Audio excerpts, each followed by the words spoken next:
Can you talk at all about the process that you're using to bring these three scripts to finish? Because it's interesting and very different from how most people write movie scripts. Sure. Well, we tried an experiment because we set ourselves a challenge of writing 3 films at the same time, and I knew that I could certainly write any one of them, but to write 3 in some reasonable amount of time, and we wanted to shoot them together, so we couldn't start one until all 3 scripts are done and approved. So I knew I was going to have to parallel process, which meant that I was going to have to work with other writers. And the best experience I'd had working with other writers was in television when I did Dark Angel. And the television room is a highly collaborative, fun experience. So we put together a team consisting of 3 teams, actually, 1 for each script, and the team consists of me and another writer on each one of those 3 teams. So I'll be across or I am across all the films, and then each one of them would have their own individual script that they're responsible for.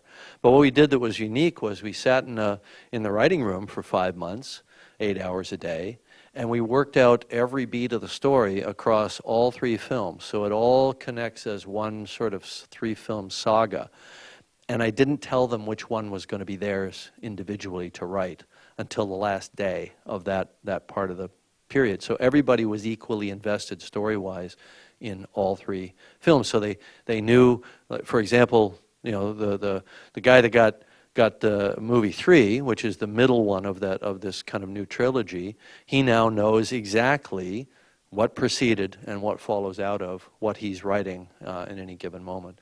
And we all consider that to be a really exciting and creative and groundbreaking experiment in screenwriting. I don't know if that necessarily yields great scripts, but it certainly worked for us as a process to get our minds around this kind of epic and all these new creatures and environments and characters and all that. Because the first thing I did was I sat for a year and I wrote 1,500 pages of notes of the world and the cultures and the different clans and the different animals and the different biomes and so on, and had a lot of loose thematic stuff that ran through that, but I didn't have a concrete story. I wanted to approach it more like, okay guys, we're going to adapt a novel or a series of novels.